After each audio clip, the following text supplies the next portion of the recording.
ሁለተኛው የከተማ የወንጌል አገልግሎት ተግዳሮት ምንድነው ካልን ስደት ነው።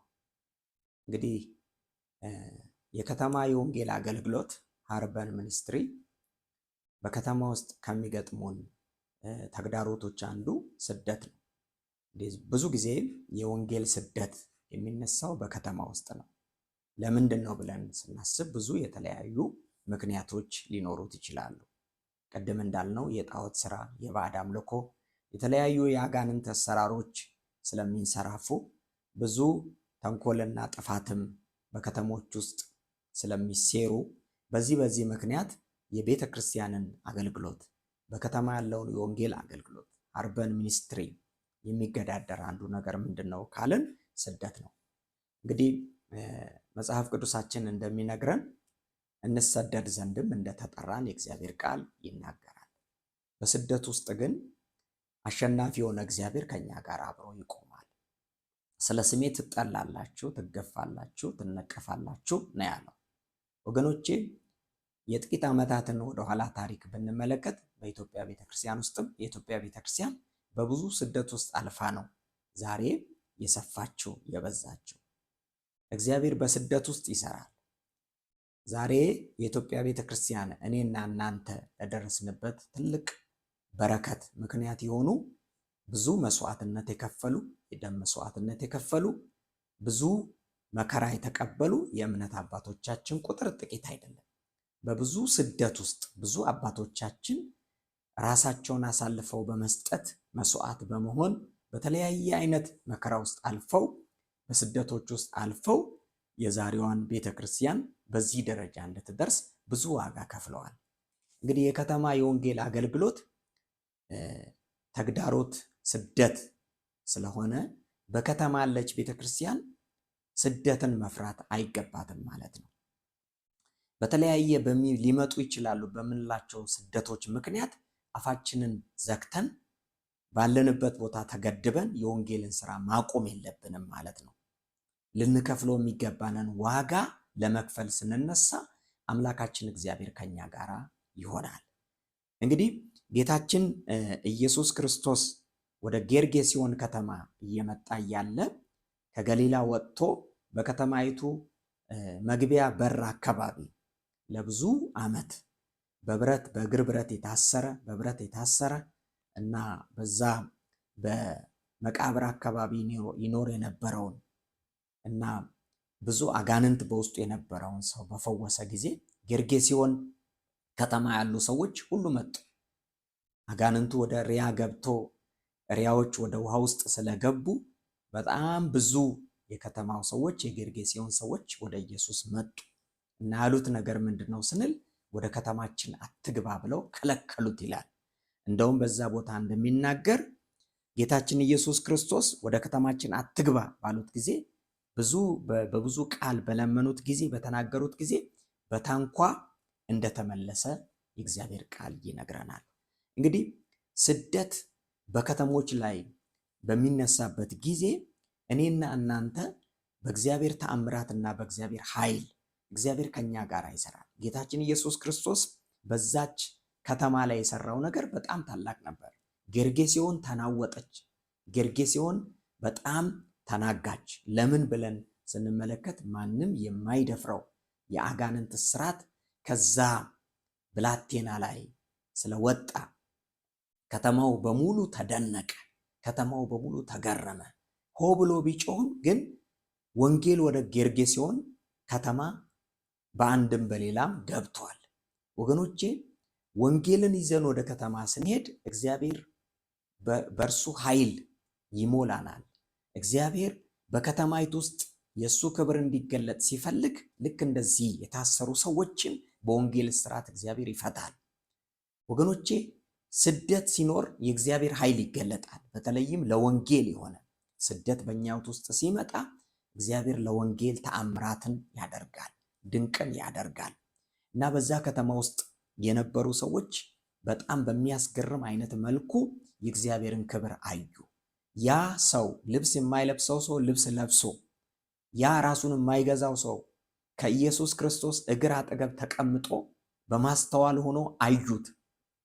እንግዲህ ሂድና የፈታህን እግዚአብሔርን መስክር ብሎ ጌታችን ኢየሱስ ክርስቶስ ወደ እነሱ ከተማ ላከው።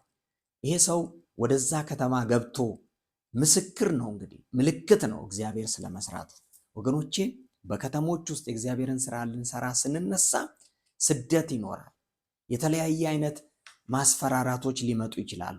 ነገር ግን እኛ እነኛን የመጡትን ነገሮች በፍጹም ልንጋፈጥ በወንጌል እውነት እግዚአብሔር በሰጠን ጸጋ እየጸለይን በከተሞች ውስጥ የሚመጣውን ስደት በእግዚአብሔር ስም ማሰር የሚገባንን እያሰርን፣ መቃወም የሚገባንን እየተቃወምን፣ ዋጋ መክፈል በሚገባን ጉዳይ ደግሞ ዋጋ መክፈል ከኛ ይጠበቃል ማለት ነው።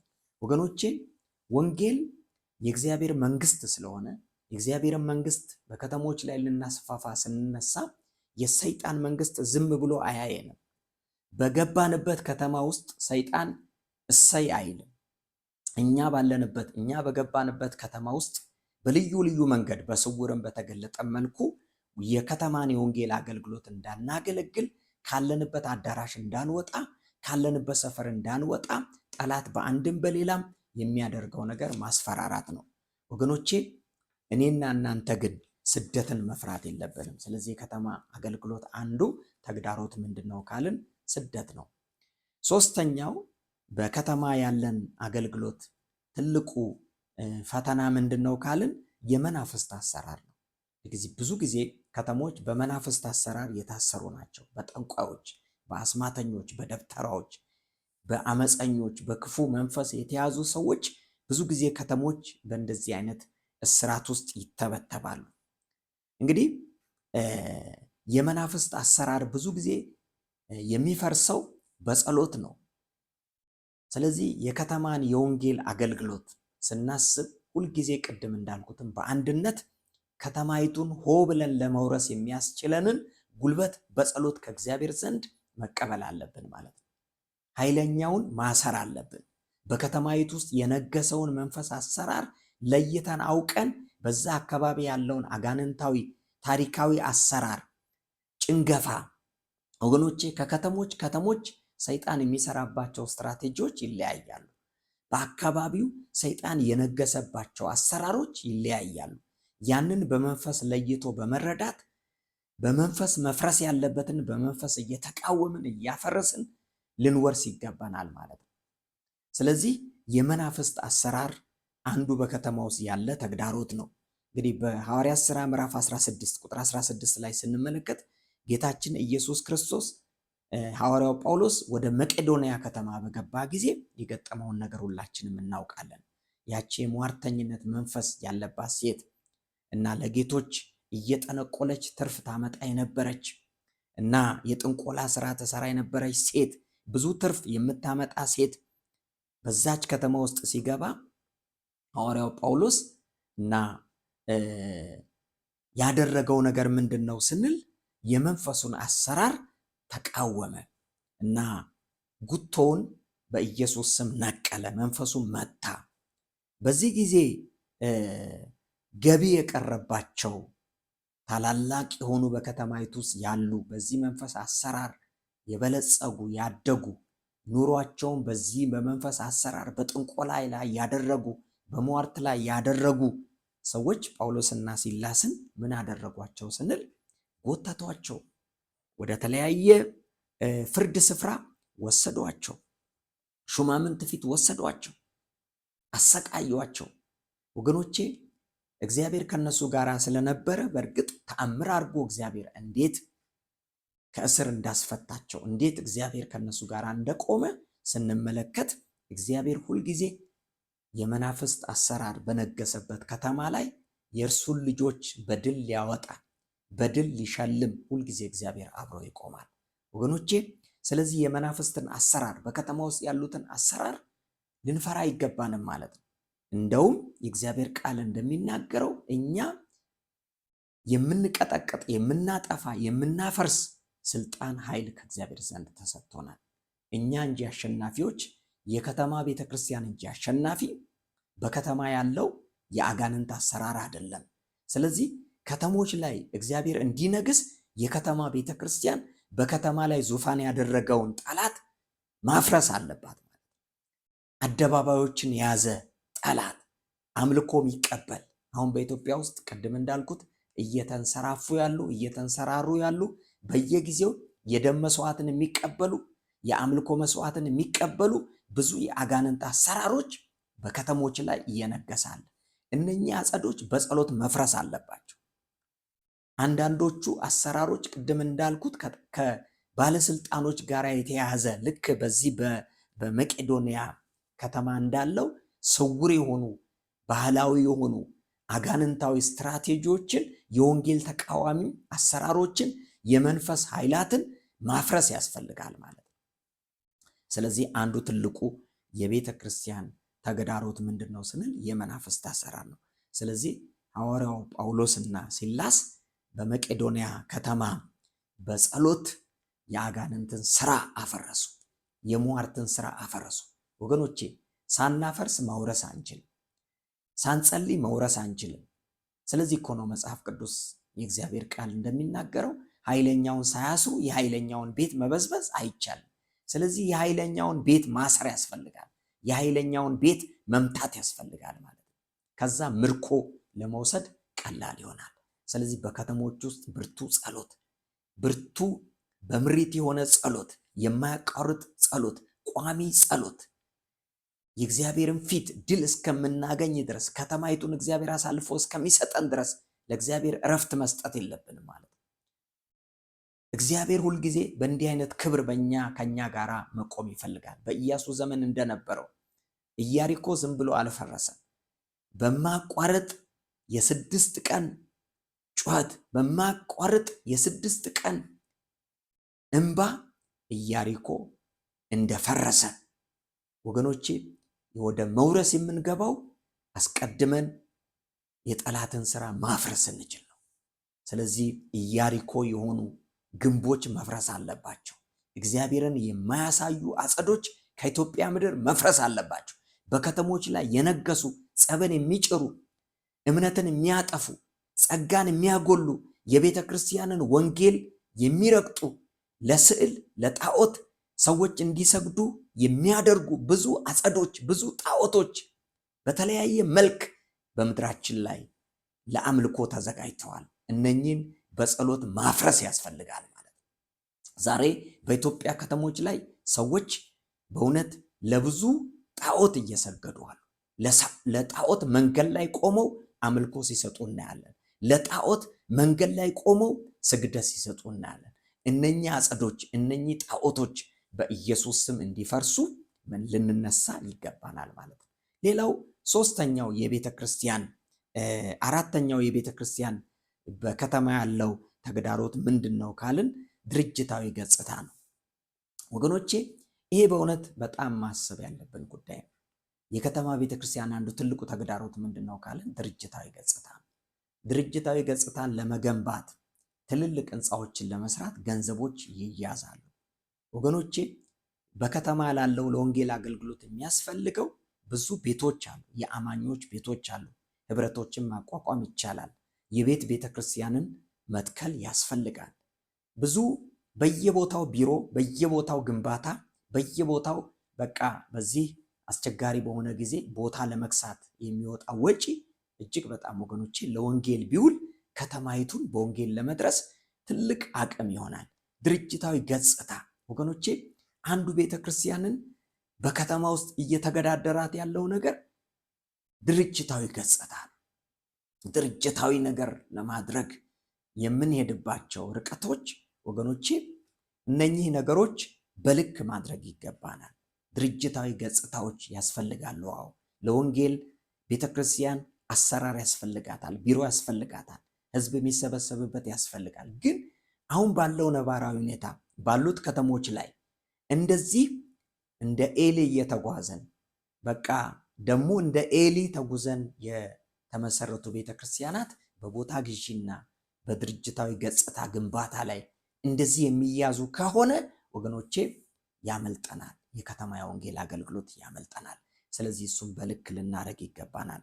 ሌላው አምስተኛው ነገር ምቾት ወይም ኮምፈርት ዞን የሚባለው ለከተማ የወንጌል አገልግሎት ትልቁ እንቅፋት በቤተ ክርስቲያን ውስጥ እርካታ አለ፣ ምቾት አለ። ብዙ ለወንጌል የተጠሩ አገልጋዮች ወገኖቼ፣ ብዙ ለእግዚአብሔር ስራ የተጠራን አገልጋዮች፣ ቤተክርስቲያን አገልጋዮች በብዙ ነገር ተይዘናል። ምቾት ፈላጊዎች ሆነናል። በኮንፈርት ነገር ላይ በጣም ምቾት ውስጥ ተይዘናል። ብዙ ለወንጌል ዋጋ ለመክፈል ፈቃደኞች አይደለን። ብዙ ዋጋ ተከፍሎልን የመጣን፣ ብዙ ምሕረት የተደረገልን፣ ብዙ ይቅርታ የተደረገልን፣ እግዚአብሔር በሚያስደንቅ መልኩ የጠራን፣ ትልልቅ ጸጋን በሕይወታችን በውስጣችን ያስቀመጠ ሰዎች ለወንጌል በከተሞች ውስጥ ከመሮጥ ይልቅ የራሳችንን ምቾት በመፈለግ በተለያየ ነገር ተይዘናል። አንዱ እንግዲህ የከተማ ቤተክርስቲያን የሃርበን ሚኒስትሪ የወንጌል አገልግሎት የከተማ የወንጌል አገልግሎት ትልቁ ተግዳሮት ምንድን ነው ስንል ምቾት ነው። ወገኖቼ በአንጾኪያ ቤተክርስቲያን የነበሩ በርናባስና ሳውል በኋላም ስሙ ወደ ወንጌል ከወጣ በኋላ ስሙ የተቀየረው ጳውሎስ የመጀመሪያውን ጉዞ እንዲወጡ እግዚአብሔር ጥሪ ሲያቀርብላቸው በአንጾኪያ ቤተክርስቲያን ውስጥ የቤተክርስቲያን መሪዎች ናቸው። ከሌሎች ካሉቱ መሪዎች ጋር እኩል ናቸው፣ ወሳኞች ናቸው። በዛች ቤተክርስቲያን ውስጥ ጳውሎስ ከ1 ዓመት አካባቢ ወንጌል አገልግሏል። በርናባስም ከኢየሩሳሌም ቤተክርስቲያን ወደዛ ተልኮ ብዙ በጣም ታማኝ ሰው ነው እና ነገር ግን በዛች በአንጾኪያ ቤተክርስቲያን ውስጥ መንፈስ ቅዱስ ድምፅ አመጣ። ለጠራኋቸው ስራ ለዩልኝ ሲል ምቾታቸውን ትተው ወደ ሩቅ ደሴት ወደ ሆነች ወደ ጳፋ ወደዛ ወደ ባህር ወደ ተከበበችው ከተማ ከአንጾኪያ ከተማ ርቀው ወጡ። ወገኖቼ ምቾታቸውን ትተው ስደት ወዳለበት፣ የሚበላ ወደሌለበት፣ የሚለበስ ወደሌለበት፣ የሚጠጣ ወደሌለበት ከኮንፈርት ዞን ወጡ። እግዚአብሔር ከነሱ ጋር ወጣ። የጳውሎስ የወንጌል ጉዞ የሚባሉትን ሁሉ ስንመለከት ኮንፈርት ዞን ላይ አልነበረም። ጳውሎስ እንቅልፍ በማጣት በመራብ በብዙ ችግር ከተሞች ውስጥ ያገለግል የነበረው በብዙ ስደት ነበር። ዛሬ ወገኖቼ የኢትዮጵያ ቤተክርስቲያን ከተሞችን እንዳትወርስ በከተማ ያለች ቤተክርስቲያን አገልጋዮች፣ መሪዎች ተግዳሮት ምንድን ነው ካልን ምቾት ነው። ስማችንን እንፈልጋለን፣ ክብራችንን እንፈልጋለን። መሰደብ አንፈልግም። ለወንጌል መነቀፍ አንፈልግም። ዋጋ መክፈል አንፈልግም። ምንፈልገው አንቱታን ነው። ምንፈልገው ክብርን ነው።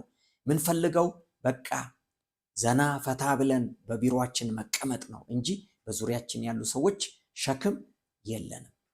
ወገኖቼ ሃርበን ሚኒስትሪ የከተማ የወንጌል አገልግሎት ለማሳለጥ ለመውጣት የከተማ ቤተክርስቲያን ከምቾት ከኮንፈርት ዞን አገልጋዮች መውጣት አለብን። ዋጋ መክፈል አለብን። ዋጋ ተከፍሎልናል።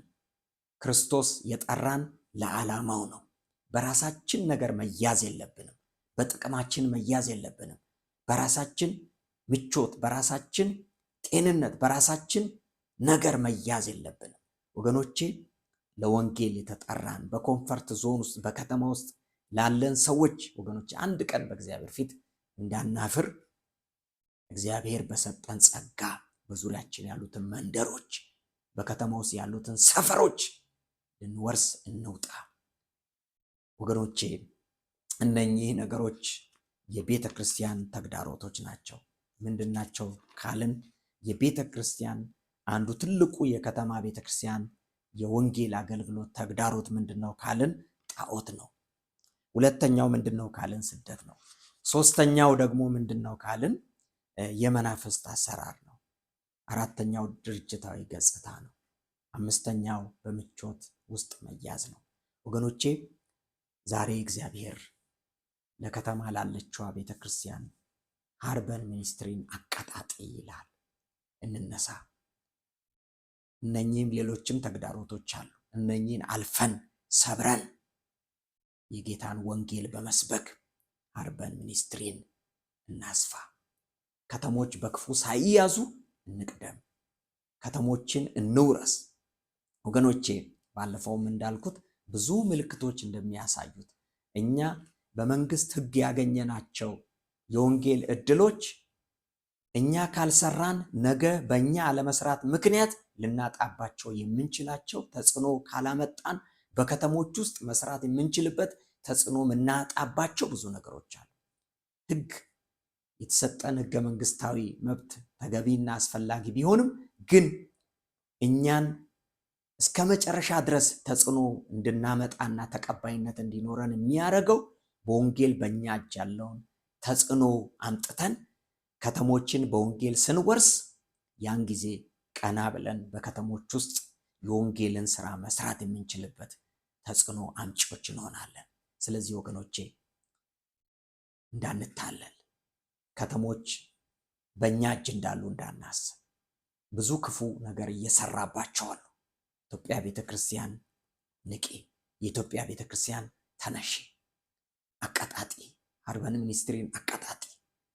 በየሰፈሩ በየመንደሩ ትናንሽ ቤተክርስቲያናት ይተከሉ። ወንጌል በኃይል ይስፋፋ። እግዚአብሔር መንግስት ይስፋ። እግዚአብሔር በነገር ሁሉ በጸጋው ይርዳን። ጌታ ሆይ በጌታ በኢየሱስ ስም እኔ ጸልያለሁ ለቤተ ክርስቲያናት በዚህ በተናገርከው ቃል መሰረት መነሳት ይሆን፣ ክብርህ እንዲገለጥ ለምንሃለሁ። ይህ ሃርበን ሚኒስትሪ፣ ይህ እግዚአብሔር ታላቅ የሆነ የወንጌል አገልግሎት እግዚአብሔር ሆይ ለቤተ ክርስቲያን እድል ሰጥታልና የኢትዮጵያ ከተሞች በወንጌል እንዲወረሱ በጌታ በኢየሱስ ስም በቤተ ክርስቲያን እግዚአብሔር ሆይ ኃያላንን አስነሳ። የከተማን የወንጌል አገልግሎት አቀጣጠል። እግዚአብሔር ሆይ ደግሞ ስለምሰራ ልሰራም ስለተናገርክ ባለፉትም ጊዜ ሰርተ እንዳሳየ እግዚአብሔር ሆይ አሁንም ታማኝ ስለሆንክ ክብር ላንተ ይሁን። ከፍ በል በጌታ በኢየሱስ ስም። ሻሎም። የጌታ ጸጋና ሰላም ከእናንተ ጋር ይሁን። ተባረኩ።